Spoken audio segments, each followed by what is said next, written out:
हुए आया और उसने माणिक दादी से कहा, दादी दादी जल्दी दवाई दे दीजिए, मेरी बेटी अचानक बुखार से तप रही है।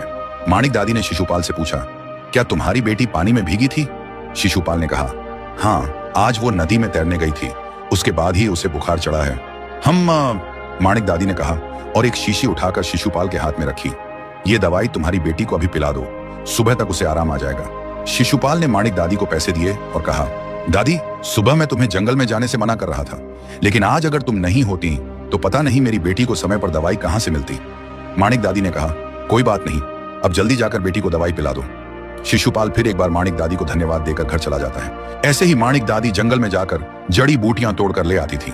जब जब वो जंगल में जाती थी उसे ऐसा लगता था कि कोई उसे छुपकर घूर रहा है, लेकिन इतने सालों की आदत की वजह से अब उसे डर नहीं लगता था। उसके पति जब जिंदा थे तब वो उनके साथ रोज जंगल में जाती थी, इसलिए वो जंगल के चप्पे चप्पे से वाकिफ थी।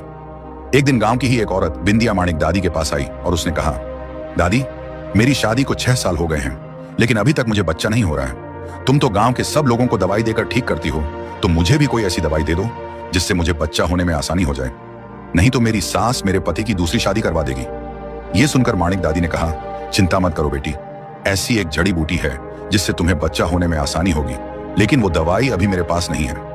मैं कल जंगल में जाकर वो जड़ी बूटी लेकर आती हूँ, फिर तुम्हें दवाई बनाकर दे दूंगी। बिंदिया ने झुककर माणिक दादी को प्रणाम किया और चली गई। अगले दिन माणिक दादी हमेशा की तरह जंगल में गई। बिंदिया के लिए वो खास दवाई खोजने के लिए जंगल के और अंदर चली गई थी। उसे वो जड़ी बूटी दिखाई दी और वो खुशी से उस जड़ी बूटी लेने जाने लगी, लेकिन तभी उसका पैर फिसल गया और वो एक गड्ढे में जाकर गिर गई। शाम हो चुकी थी और अंधेरा होने लगा था। आसपास ऐसा कोई नहीं था जो बूढ़ी माणिक दादी की मदद करे। कुछ देर तक वो वहीं उस गड्ढे में बैठी रही। उसके पैर में चोट आई थी और उसका पैर बहुत दर्द कर रहा था। वो जैसे तैसे गड्ढे से बाहर आने की कोशिश करने लगी थी। बहुत देर जूझने के बाद वो गड्ढे से बाहर आ गई, लेकिन अब माणिक दादी चल नहीं पा रही थी। वो अपने पैर को घसीटते हुए एक पेड़ के नीचे बैठ गई।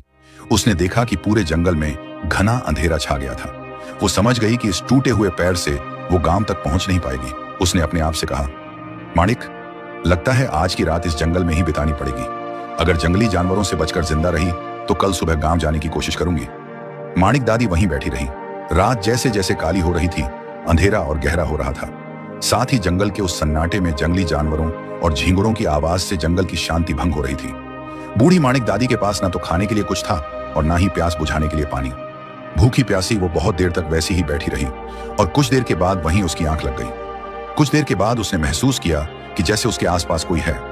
उसने अपनी आंखें खोली और सामने देखा कि अंधेरे में 2 आंखें पीली चमक रही हैं। धीरे धीरे वो आंखें उसके पास ही आ रही थीं।